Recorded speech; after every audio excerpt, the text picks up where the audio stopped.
Assalamualaikum warahmatullahi wabarakatuh. Alhamdulillah rabbil alamin. Matur suwun sangat atas surtanipun dan tausiahipun.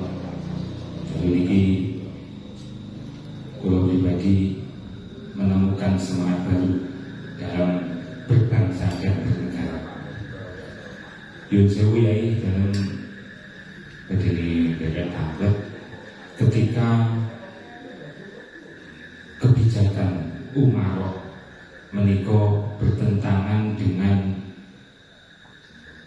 ilmunya para ulama, menika ingkang dipun dahulukan yang mana? Nomor kali ya, dan ketika kebijakan pemerintah ini masuk merangsek ke akidah, ngeten mawon. Matur suwun sangat. Assalamualaikum warahmatullahi wabarakatuh. Kepada beliau ucapkan terima kasih. Silakan nanti para sahabat yang ingin bertanya, masih ada stok pertanyaan ya. Mumpung kita diskusi di sini, silakan apabila ada permasalahan seputar fikih atau yang lain tentang kebangsaan, silakan monggo. Yang di luar silakan maju kalau ingin bertanya. Ayo silakan, tidak usah malu-malu. Monggo, Pak Abu Talib. Monggo, Pak.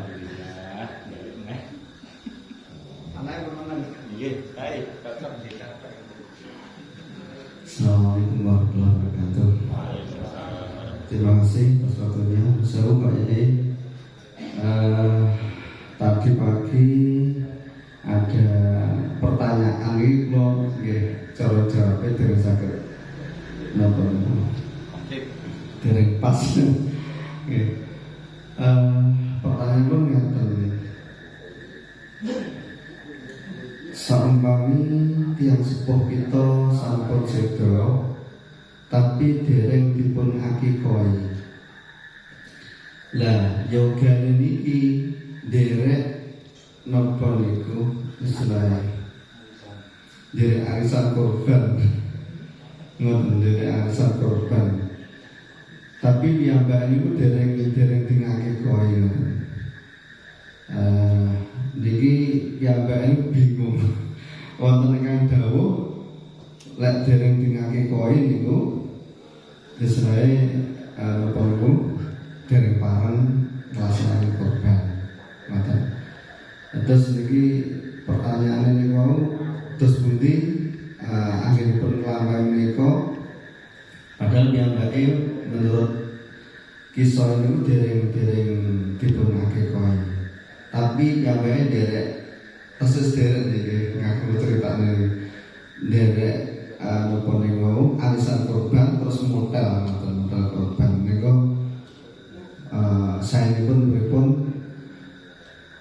enggak jelas kan bingung yang ini loh.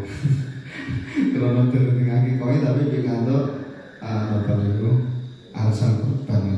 Matur suwun. Assalamualaikum warahmatullahi wabarakatuh. Pada beliau ucapkan terima kasih. Silakan satu lagi. Oh, boleh.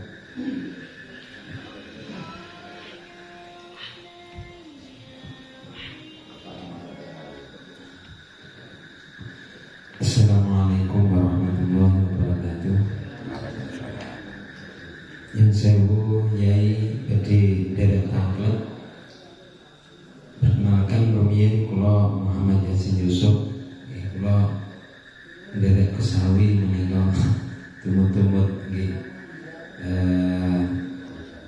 Trito sahusta wingi terkait kalian kajian kita ingkang fikih kebangsaan menika ingkang pertama Rasulullah menika ingkang kita kenal nggih pemimpin agami ugi pemimpin bangsa masyarakat secara umum. Terkait dengan menika pertanyaan kula Rasulullah menika lebih ke arah kepemimpinannya menika kental dengan keagamaan nopo kental dengan kebangsaanipun atau dua-duanya mungkin ngaten nggih. Itu yang pertama. Kemudian yang kedua terkait dengan kemaslahatan mungkin nggih. Artinya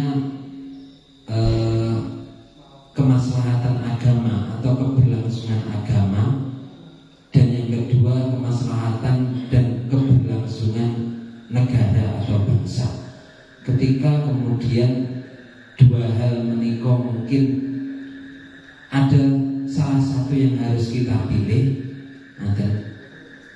itu kita lebih memilih yang mana, atau mungkin ya kalau bisa kan kedua-duanya sama-sama dijaga, karena bagaimanapun juga menika terkait. Tetapi ketika harus kemudian memilih satu pilihan, menika kita harus memilih yang mana. Yang ketiga menika agak mungkin menyimpang dari materi kita, menika titipanipun Gus Alwi Bisi ini kok terkait kalian mut'ah menika mungkin nggih saged dipun singgung atau mungkin bisa dipun kaitkan dengan kebangsaan, apakah berusaha bangsa atau kawin mut'ah. Nggih. Cekap semanten matur sembah nuwun. Wassalamualaikum warahmatullahi wabarakatuh.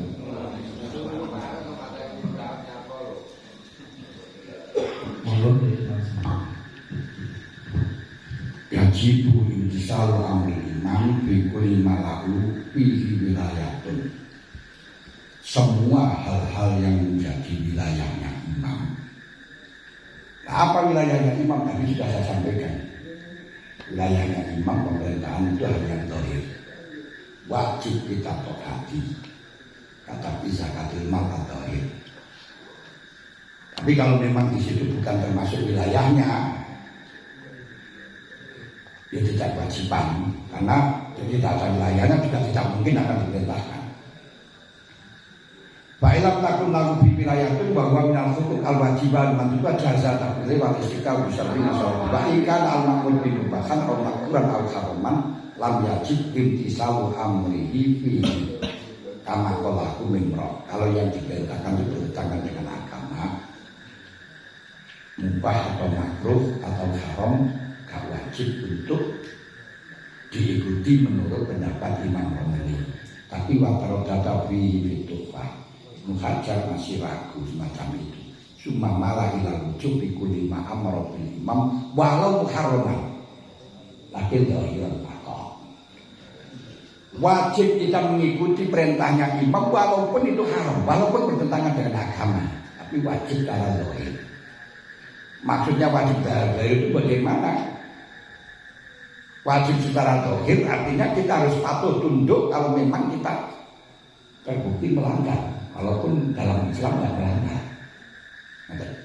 Wa ma'atau ingkara fi maslahatun amah wajib zahiran wa batinan.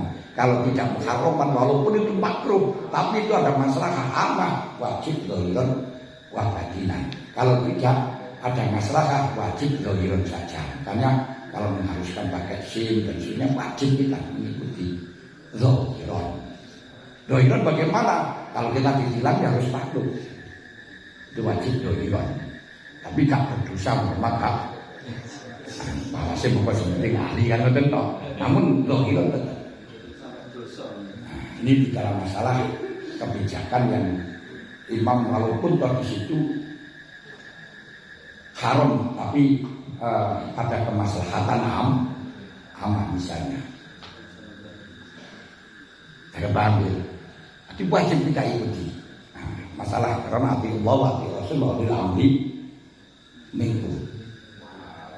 Walaupun tengiku perkara sing haram, tapi wajib zahiran saja. Nah, akhiran berarti ya hukum dohir kita kan kenapa kita mementingkan kerukunan, mementingkan kesatuan, mementingkan apa namanya keamanan. Jadi gak boleh kita memberontak, tidak boleh. Makanya tidak ada sejarah Nahdlatul Ulama memberontak, itu tidak ada.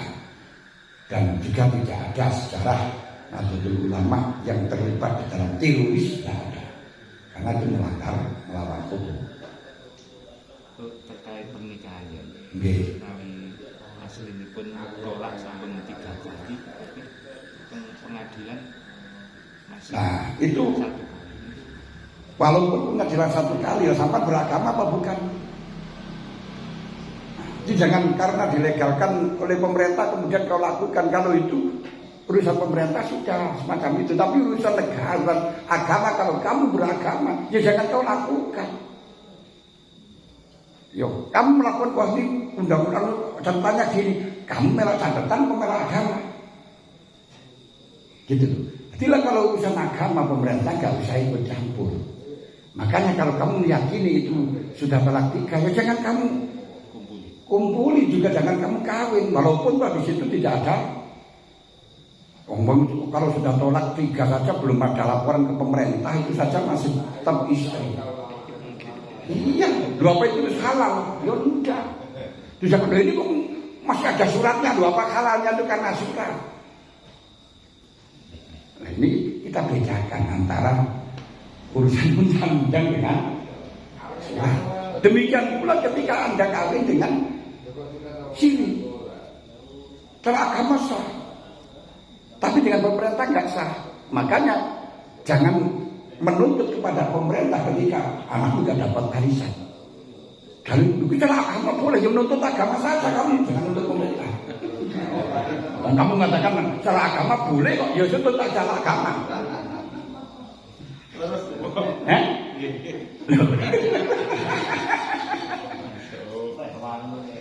Gitu. Sebulan sing api-api.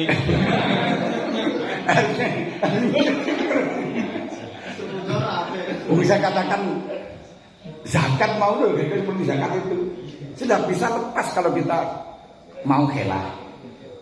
Bahkan kita 3 kilo saja bisa cukup orang 1000. Aku sekarang sampean, ini sekarang sampean, aku sekarang sampean. Sah kalau pemerintah kamu boleh nuntut. Tapi urusan akhirat, ya kamu berani enggak kan itu saja. Nah, kalau akhirat tetap ada tuntutan. Sholat kamu enggak khusyuk, kok sudah sholat sudah tidak ada hukuman, sudah sah. Apa kalau sudah sah itu cukup? Enggak. Innallaha yanzuru ila suwarikum walakin yanzuru ila qulubikum. Urusannya kamu di akhirat. Nah, ini jangan dikatakan itu dari pemerintah berarti melegalkan. Enggak legal. Pemerintah mengatakan itu tolak 1, tapi realitanya bagaimana? Itu administrasi, urusannya kamu itu harus memahami dalam masalah urusan agama. Tapi sebaliknya, kalau pemerintah sudah memutuskan tolak, ini jangan sekali-kali kau kumpuli karena agama memperbolehkan. Itu juga ada masalah. Makanya pernah saya sampaikan, saya itu sepanjang umur saya itu mempunyai menangani kasus yang sangat unik. 1 kali ini pun rebutan bojo. Ono kasus rebutan bojo itu 1 kali saya ketemu. Loh kenapa kok bisa rebutan bojo? Ini karena salah paham. Nanti seorang suami, seorang istri pergi ke luar negeri DKI.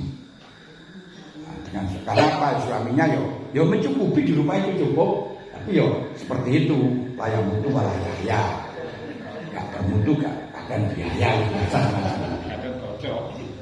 Nah setelahnya pergi ke luar negeri, kan sing lanang ngomong di rumah, terus dia kenalan dengan orang yang sama-sama TKI dengan TKW. Nah, terus pulang, si lanang masih tetap tidak ada perkembangan, akhirnya mengajukan gugat cerai.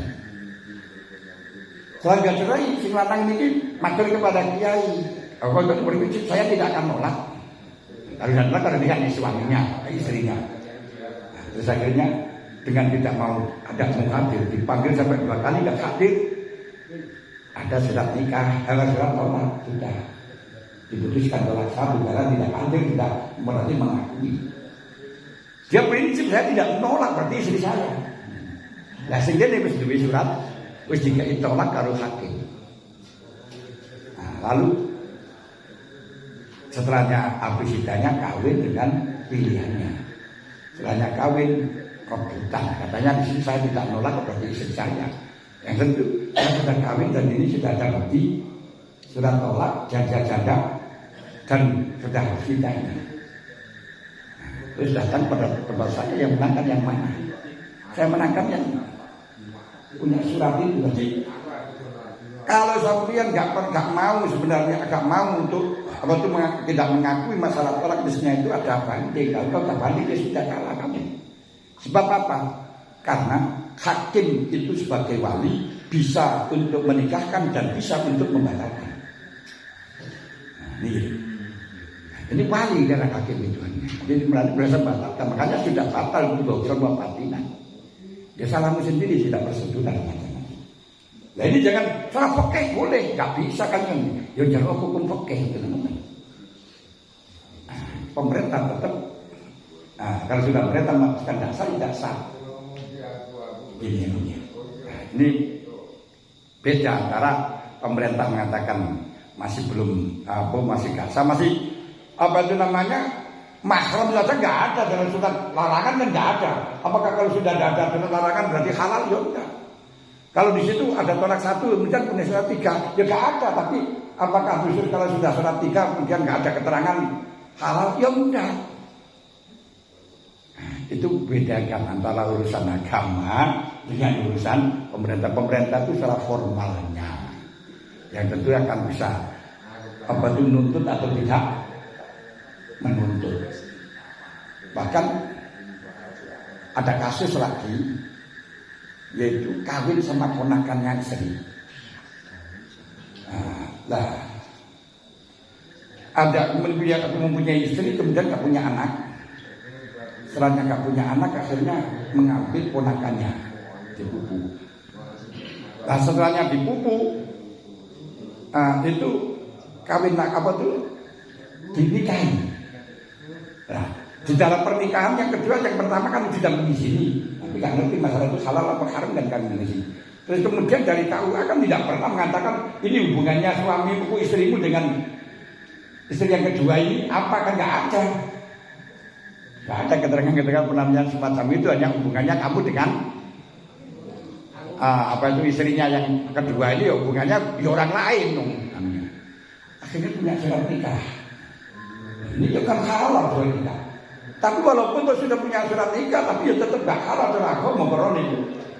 Sampun bainal uktain. Beda itu. Ini yang perlu bandingan jadi bukan berarti pemerintah itu menghalalkan, enggak. Itu karena salah prosedur, karena nggak tahu kan itu. Sebenarnya ponakannya istri tidak boleh dan nggak ngerti itu. Hanya ya sebenarnya kan tidak pernah tanyakan pada itu, tapi anaknya siapa, terus itu hubungannya dengan kamu apa, kan gitu kan. Jadi ini prosedur. Nah ini urusan masalah apa itu namanya undang-undang. Jangan dikatakan itu undang-undangnya melanggar dari syariat. Tidak ada. Undang-undang di Indonesia itu tidak ada yang melanggar syariat. Yes, jangan paham ya. Jadi terus, ya pun kalau tak sholat itu loh, nggak sholat itu nggak ada istilahnya dihukumi fasik, kemudian nggak enak toh. Dari surat, tapi yo tetap hukum fasik nggak sholat ya. Walaupun tidak ada surat fasik. Lopo ini pemerintah melanggar yonjak kan ya. Termasuk surat aku nikah yang asalnya sama-sama Islam kemudian murtad, itu kan batal. Nah, tapi kalau nggak diajukan pada pemerintah kan jadi tidak bisa. Ya tetap batal gitu. Apakah kalau karena pemerintah masih punya surat nikah berarti halal? Ya enggak. Itu urusan agamamu, tinggal kamu bagaimana pertanggungjawabanmu di hadapan Allah.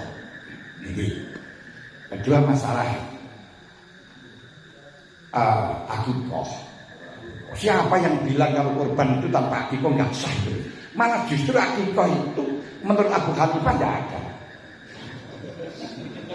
Mansur dengan kurban. Yang ada itu Syafi'i, kalau Hanabilah, Hanafiyah tidak ada.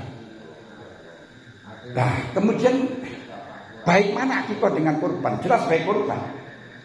Kurban itu ada yang mengatakan wajib. Kalau akikah tidak ada satupun ulama yang mengatakan akikah itu wajib. Nah, dan ngakikah orang tua itu tidak sah. Akikah itu haknya orang tua terhadap anak ketika punya kemampuan sebelum habisnya nifas. Nah, kalau sudah habisnya nifas, kok gak mampu, ya sudah gak isi topi. Nah, kalau nanti diberikan kambing, yo itu selamatan gak apa-apa. Sodako gak apa-apa. Itu sudah tidak disunatkan untuk akikah ini. Nah, jadi kesunatan akikah itu ketika punya kemampuan selama dia belum habis nifas. Dan ketika tidak melaksanakan punya kemampuan, dia misalkan itu menurut Imam Syafi'i sampai balik masih dihitopi. Boleh orang tua. Kalau sudah balik tidak boleh orang tua mengakikah. Apalagi anak mengakikah orang tua. Orang tua saja sebagai kaya anak tidak boleh. Tapi kesunatan akikah sendiri. Nah, kesunatan akikah sendiri, maka caranya ya gampang, orang tua memberikan kambing pengen mungkin lagi boleh kan. Nah, sebenarnya kalau kita lihat lil gulam marbunun bi akikatihi, dipertaruhkan dengan akikahnya. Itu maksudnya kalau menurut Imam Syafi'i layan huwa mislihi, orang yang tidak diakikahi itu tidak bisa berkembang seperti perkembangan orang yang diakikahi. Seperti perkembangannya orang yang diakikahi. Akikah seperti rabu dalam rangka menjaga. Nah, rabu itu cilik rabu. Nah, kalau kasep ya daripada gak diabu.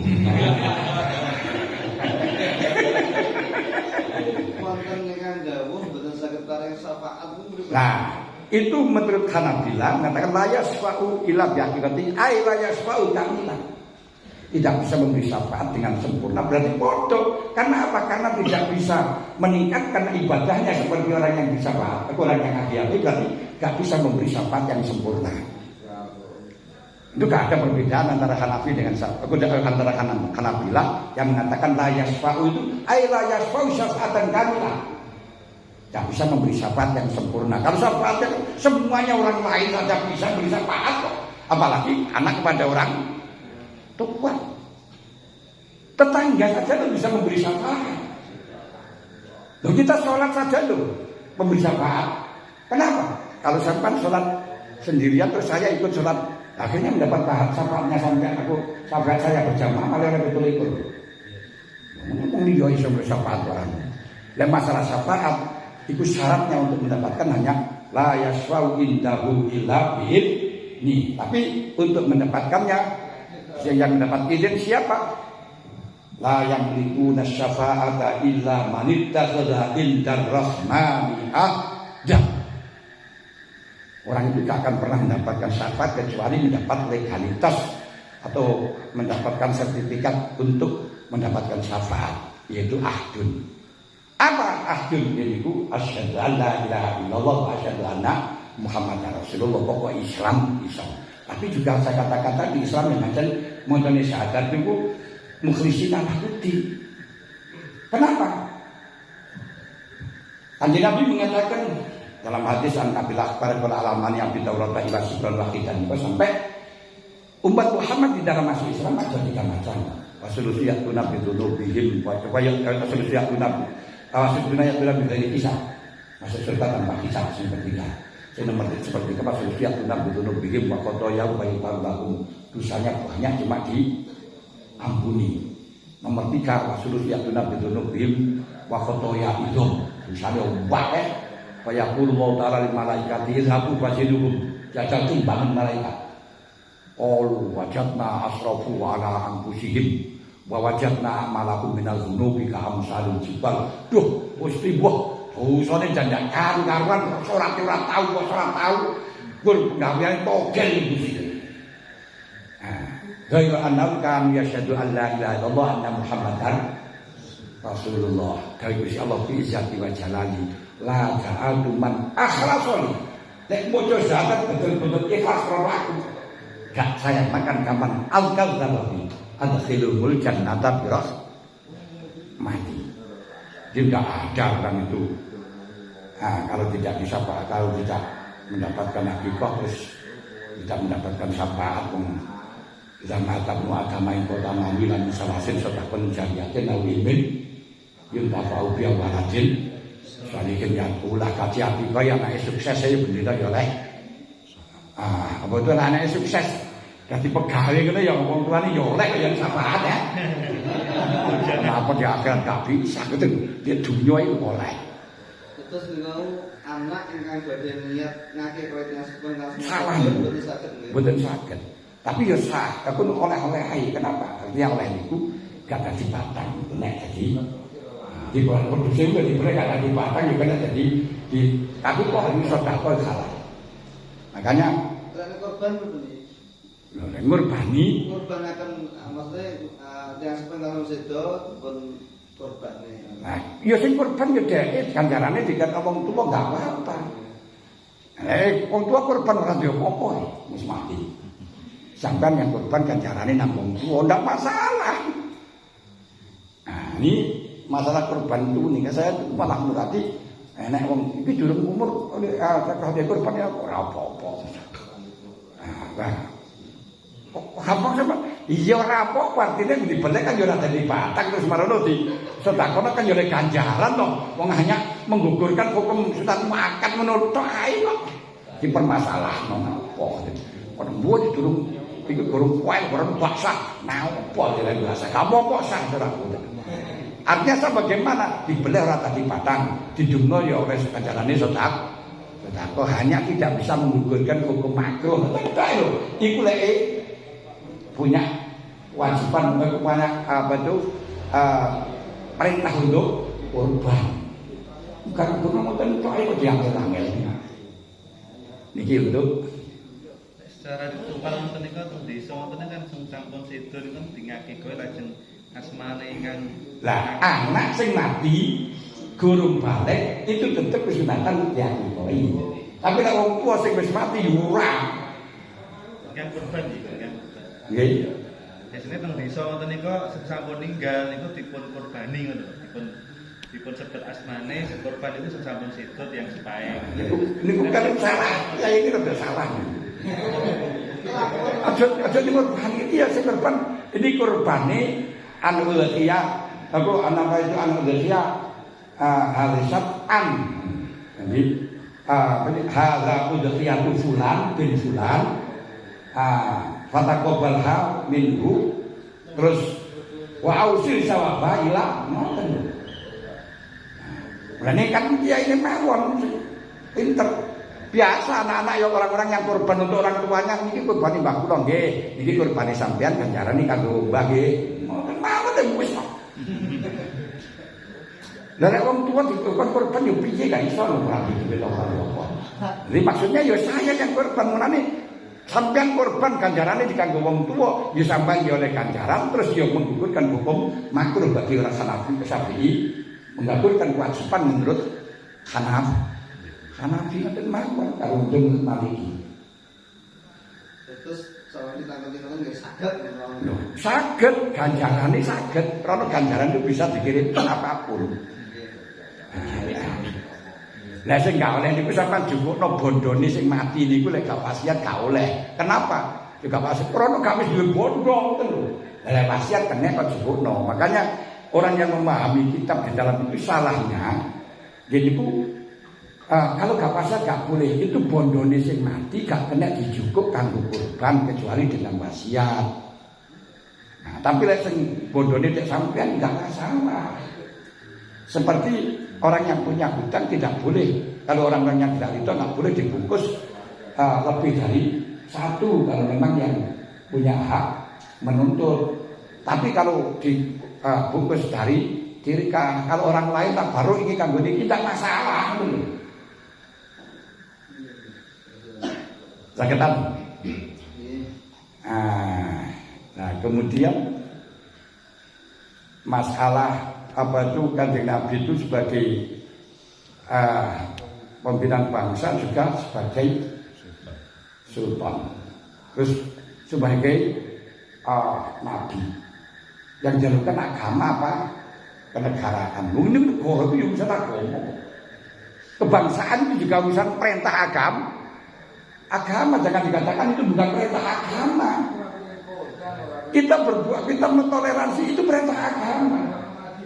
Dilarang untuk memaki-maki kepada orang lain itu urusan agama. Cuma karena ini urusannya di dalam urusan kenegaraan maka disebut dengan negara.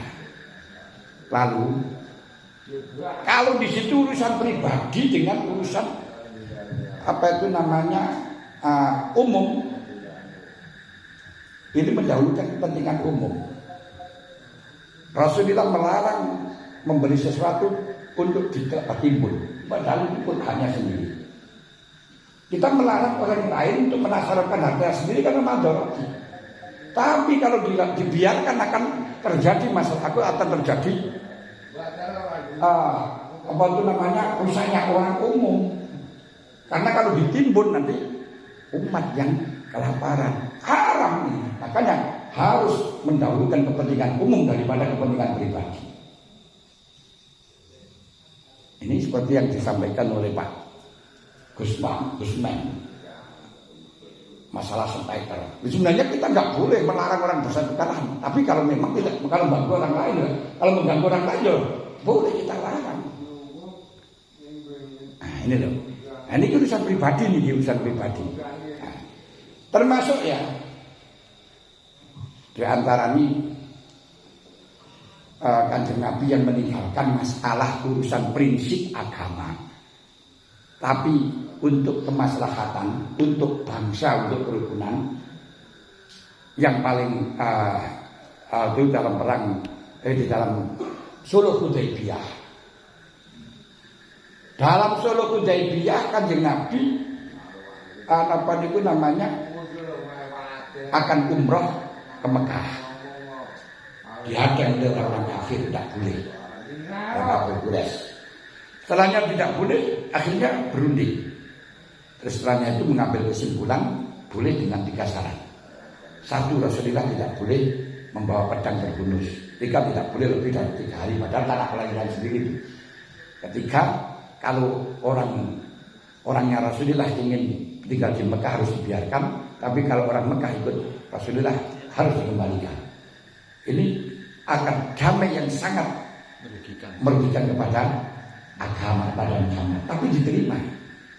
Setelahnya diterima, Rasulullah memerintahkan kepada Sayyidina Ali untuk menulis. Untuk ditulis, terus ditulis agama qadahu Rasulullah sallallahu Muhammad ibnu Abdillah.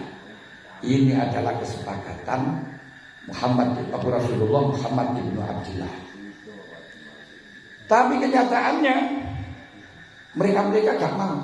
Kalau saya percaya bahwa Muhammad itu adalah utusan Allah, tentu tidak akan saya larang. Tapi karena saya tidak percaya kepada utusannya Allah, kalau utusannya Allah, maka perjanjian itu salah. Salah, harus dihilangkan nama Rasulullah. Padahal itu jelas agama dan itu jelas titel dari Allah Ta'ala. Kanjeng Nabi mengatakan kepada Sayyidina Ali, "Umku ya Ali, wallahi inni Rasulullah, inni Muhammad bin Abdullah." Umku ya Ali, Rasulullah. Ya hapuslah Rasulullah. Sayyidina Ali mengatakan, "Wallahi la amku abadan. Innaka Rasulullah." Saya tidak akan menghapus selama-lamanya karena engkau Rasulullah. Terus akhirnya Rasulullah berdiri akan menghapus karena memang Rasulullah itu rajulun ummiyun la yaktubu wa la yaqra'u. Akhirnya nggak bisa, terus dihapus oleh Sayyidina Ali sehingga berbunyi hadza ma qadahu Muhammad ibnu Abdillah. Ini jelas meninggalkan nama Rasulullah, meninggalkan gelar Rasulullah hanya demi kerukunan. Ini bisa. Kemudian termasuk terjadi lagi dalam hadis Bukhari. Ada seorang rojo, seorang seorang sahabat Muhajirin ini nabok nangkep bokongi sahabat Ansor. Kemudian sahabat Ansor Muhajirin katakan, ya lal Muhajirin, waya lal Ansor. Akhirnya malah ya Muhajirin demi Ansor, demi panji-panji Ansor, demi panji-panji Muhajirin keke. Akhirnya dilaporkan kepada Rasulullah, terus kanjeng Nabi mengatakan, dak mentinan, tinggalkan perkara sing wajib yang ini senang. Berguna yang semacam itu. Lalu setelahnya itu terdengarlah Abdullah bin Ubay bin Salul yang mengatakan, tunggu, saya akan mengusir orang-orang mulia, akan mengusir orang-orang asal. Maksudnya orang Muhajirin dan orang sahabat Ansor, karena itu orang Madinah akan mengusir orang-orang Mekah, orang-orang Muhajirin. Lalu terdengar sahabat Umar mengatakan, sudah Rasulullah, serahkan saya, akan saya penggal kepalanya. Kanjeng Nabi mengatakan, lah, di Allah yaqulan nas ana Muhammad dan yaqulu ashaban. Jangan, nanti orang-orang akan mengatakan Muhammad akan membunuh kepada sahabatnya. Padahal itu jelas orang kafir. Dia tidak membunuh kepada orang kafir dalam rangka menjaga iman, agar supaya nama Islam tidak jelek, agar supaya tidak sampai terjadi fitnah. Orang-orang mengatakan Muhammad yaqtulu ashabahu kama ja'al hadis. Dan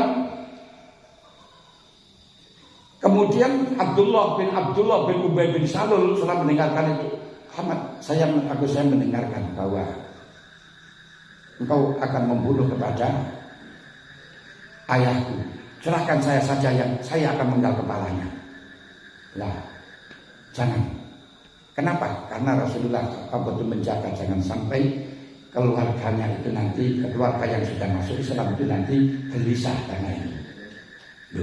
Ini menjaganya Rasulullah dalam urusan yang sebenarnya harus dibunuh karena memang orang kafir dan menjadi provokator yang luar biasa Abdullah bin Salul.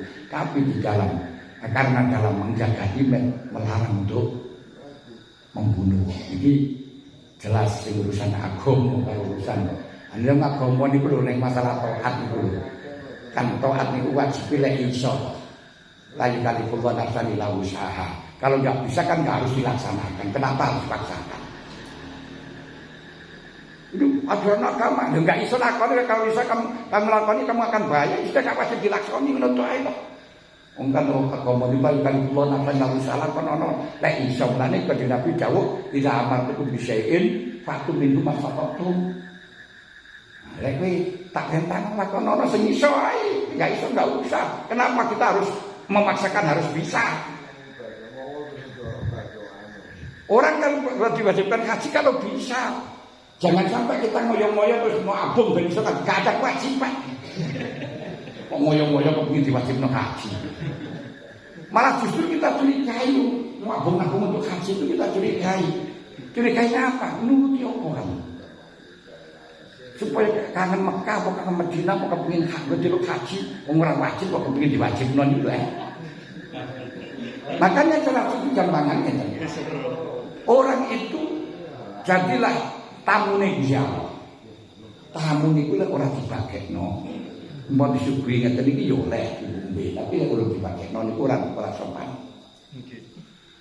Sampan lek urung dikongkon karo Gusti Allah tandang, walaupun kaya itu boleh. Urung bayar dulu waktu boleh gak sopan. Urung bayar mangan kok mangan gak sopan. Makanya jangan makan sebelum Allah merintahkan makan. Jangan tidur sebelum Allah merintahkan tidur. Tapi jangan sholat ketika tidak diperintahkan sholat. Jangan mungkin haji kalau tidak diperintahkan haji. Gusti Allah tidak pernah perintahkan haji kepada siapapun kecuali dikasih modal. Umrah dikasih modal lu kepingin haji, nuruti nafsu. Kita kembalikan kan kita nggak bisa membedakan antara perintah nafsu dengan perintah agama kalau tidak bersih hatinya. Saya contohkan Sayyidina Ali karamahullah wajah. Ketika dalam peperangan dia istirahat, kemudian pedang dicantolkan pada pohon. Dengan istirahat, pedang dijatuhkan pohon, akhirnya diambil oleh orang kafir. Setelahnya diambil oleh orang kafir, lalu dia akan dibunuh. Sayyidina Ali sebelum dibunuh ditanya, mana kaya Ali, siapa yang menolong kamu? Sayyidina Ali mengatakan Allah, pedang jatuh. Orang yang jatuh juga. Lalu pedang diambil Sayyidina Ali. Dia akan dibunuh. Ditanya, mana kaya bulan? Siapa yang menolong kamu? Sayyidina Ali diludahi. Akhirnya Sayyidina Ali gak jadi membunuh. Terus ditanya, kenapa kamu gak jadi membunuh? Kalau tadi saya membunuh karena memang tuntutan agama, tapi setelahnya kamu meludahi, saya mangkel. Kalau saya membunuh kamu karena setelahnya kamu ludahi, neraka. Sebab saya mangkel kepada kamu berarti saya membunuh karena mangkelnya. Nafsu. Nah, ini padahal itu ada peluang agama, tapi baisnya tidak berbeda. Kalau tadi baisnya memang agama, tapi setelah diludahi, baisnya ini mangkel. Kalau mangkel dari sama halnya kamu diludahi orang terus membunuh, dosa. Begitu loh. Harus tahu yang perbedaan yang semacam ini. Makanya di Sri Al-Khafi niku dipamiti orang akan haji kesekian kalinya. Kemudian di Sri Al-Khafi krono dipamiti ingin minta apa itu namanya minta doa untuk minta wasiat. Terus di Sri Al-Khafi bertanya, kamu akan haji menghabiskan dana berapa? 1.000 dirham ya. 1.000 dirham itu 100 juta. 100 juta. Kalau sekarang, karena 1.000 dirham itu kalau 10 itu sama dengan 10%-nya emas. 10% emas. Makanya kalau 20 miskol sama dengan 200 dirham. Nah, nisabnya 200 dirham sama 20 miskol, 20 miskol, 1 miskol itu 400 atau 4 gram. Oh, berarti sama dengan 400 juta. 400 juta 100.000 dirham itu. Nah, terus kamu akan haji itu karena kebanyakan uang, apa karena ingin mencari ridho Allah, apa kangen Mekah, apa kangen Madinah? Jadi tekoi semua macam itu semuanya karena ridho Allah. Gak ada yang tidak. Terus bisa tapi mengatakan kalau kamu minta ridhonya Allah, bagaimana kalau memang kamu dapat ridhonya Allah tapi uang tidak digunakan haji? Siap lagi? Ya segini. Uang itu berikan kalian. Itu ada tetangga yang janda, punya anak-anak yatim. Cukupilah dia. Itu ada orang punya hutang yang tidak bisa bayar dari kemudian. Cukupilah dia. Nah, sudah usah bukan haji itu lebih baik. Dia bilang. Akhirnya dia menjawab Ustaz terus mengatakan aslinya al-hajj kawiyah ya saya. Kalau punya haji pun kemenangan. Terus akhirnya bisa tapi berpaling dan bijak, yaitu orang yang pekerjaannya harta yang dihasilkan dari syubhat akan dilakukan untuk syubhat, harta yang dihasilkan dari haram akan didasarkan untuk haram, harta yang dihasilkan dari halal akan didasarkan untuk yang halal. Ngertilah, i'anatul muqtaj wa ihasatul mabghud khairun min ibadah min ni'ati hajatin batal Islam. Membantu orang yang sangat membutuhkan itu lebih baik daripada haji 100 kali selain haji wajib. Tapi kenapa kok kamu senang haji daripada membantu? Berarti ada lebih itu. Ini termasuk ini. Jadi ketika ibadah itu ono semangat itu pahami. Nah, ini urusan tasawuf lagi jadi. Nah, bukan masalah kebangsaan ini. Nah, urusan tasawuf dan banyak. Nah, kita harus bisa tahu ini dorongan nafsu atau dengan agama. Itu yang paling penting. Karena zaman orang mampu kok ingin melakukan agama, ini opo? Ini opo? Mungkin tak mampu kok kepingin itu lah. Dan orang itu tidak diwajibkan untuk mengusahakan biar mampu. Orang tidak mampu zakat, diwajibkan bekerja supaya mampu zakat. Kalau sudah mampu diwajibkan zakat, tapi kalau tak mampu tak wajib berusaha. Kalau mampu diwajibkan haji, tapi tidak diwajibkan usaha biar usaha haji. Tapi kenapa kalau haji kan banyak yang sampai antri-antri lagi lalu membantu kepada para masakin, ada yang banyak. Terus apa lagi tadi? Kan ikut apa?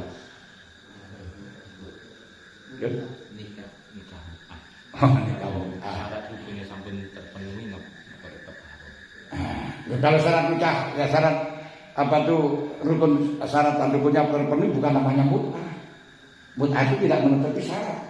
Apa menutupi syarat? Karena ada syarat hanya dibatasi dengan waktu, itu namanya mut'ah. Berarti kan menutupi syarat nikah. Jangan tentu. Nah, kalau sudah menutupi syarat berarti tidak ada persyaratan dibatasi waktu, berarti bukan mut'ah. Ngerti enggak dulu nih? Nah, dibatasi waktu itu mut'ah berarti tidak menutupi syarat. Karena syaratnya tidak harus dibatasi waktu. Malam mulai dulu. Dan yang gile apa itu namanya? Sampai kalau siah video sekarang kayak pakai hak dalil wa alal musyiqat daru alal mutiri mataru mataan bil ma'ruf nih mataan itu mut'ah ya mulai nanti ini pakai siah gitu. Orang nikah semacam itu tidak mengatakan kalau kamu sampai nikah saudarakan saya kisah akan saya jilid kamu. Nikah siri akan saya jilid kamu. Itu tak boleh. Nah, dari yang saya bilang apa tidak boleh pernah diperbolehkan dalam kata kedua tapi terus mansuh. Mansuh dengan hadisnya Ibnu Abbas. Jadi dulu itu pernah boleh tapi terus tidak boleh. Nah, itu masalah mut'ah. Jadi kalau sudah menepi syarat, ini kalau menepi syarat itu mut'ah. Kecuali syaratnya mut'ah. Itu tadi menepi syaratnya mut'ah, kalau menepi syaratnya nikah yang sahih, itu enggak dulu ya. Ya gak sah. Namun kalau pemerintah mewajibkan poligami misalkan, itu apakah harus wajib? Nanti kalau pemerintah mewajibkan poligami itu bukan urusan, bukan wilayahnya pemerintah masalah rabi. Jangankan pemerintah, orang tua saja gak punya hak. Pemerintah orang tua itu tidak punya hak untuk memaksa anaknya untuk kawin, tidak boleh. Enggak punya hak. Sehingga anak tidak menuruti orang tua tidak bisa dikatakan hakun di wanita. Tidak bisa dikatakan berani kepada orang tua. Kenapa? Orang tua itu punya hak, tapi kalau aku bisa memaksa kalau haknya orang tua, kalau bukan haknya orang tua gak bisa seperti orang tua minta uangnya anak, gak mau, gak masalah. Karena bukan haknya orang tua. Bahkan maaf, cara Imam Ghazali, orang tua punya hutang kepada anak gak mau nyaur pada Rasulullah, bisa berjalan. Menurut Imam Ghazali dengan dalil matlul ghani zulmun yahillu irduhu, dengan digabungkan dawuh Gusti Allah wala taqul lahum ma'ufin wala tanhum ma qul lahum qawlan ma'rufa. Ini kalau cara Imam Ghazali umumnya dawuh matlul ghani zulmun itu umum baik kepada orang tua dan kepada yang lain. Nah, makanya sehingga dengan umum tersebut tidak bisa bisa mentaksis dawuh Allah para tasil lahuma ufil. Di dawuh Gusti Allah sing umum para takul lahuma ufil itu ditaksis dengan matul ghani zulmun. Ini menurut Imam Ghazali. Karena Imam Ghazali sangat mengedepankan masalah urusan hakul adami. Jangan sampai kita punya hak adami. Nah, kalau menurut Ibnu Taimiyah, menurut Imam Ahmad bin Hanbal, kalau orang tuamu sudah seperti Sayyidina Umar wajib untuk diikuti. Nah, itu karena Sayyidina Umar melaporkan kepada Rasulullah bahwa Ibnu Umar telah menolak istrinya dalam keadaan haid. Kemudian Rasulullah mengatakan amurhu warjibu, perintah untuk kembali. Nah, itu yang menjadi masalah ketika Sayyidina Umar diperintahkan Rasulullah akan melecehkan anaknya. Anaknya ini karena perintah Umar atau perintah Rasulullah. Seperti waqur ahlaka bisalah. perintahkan keluargamu sholat. Ketika keluargamu nggak sholat, terus kau perintahkan ini karena perintah kamu apa perintah Allah? Nah, itu masih khilaf di dalam masalah usulul. Oke, nah itu kalau yang mengatakan itu perintahnya Ibnu Umar berarti harus dilaksanakan. Kalau harus dilaksanakan, akhirnya kalau orang tuanya itu seperti Sayyidina Umar ya wajib dilaksanakan karena memang betul-betul pandangannya pandangan diniyah bukan pandangan yang lain gitu. Kalau sekarang kan biasanya orang tua pandangannya ya karena materi dan sebagainya itu yang mensapai nafsin gitu loh. Oke, kalau masih ada monggo. Mungkin cukup dulu ya, karena untuk diskusi disimpan, jadi untuk mungkin Syawal atau setelah Syawal kita diskusi lagi biar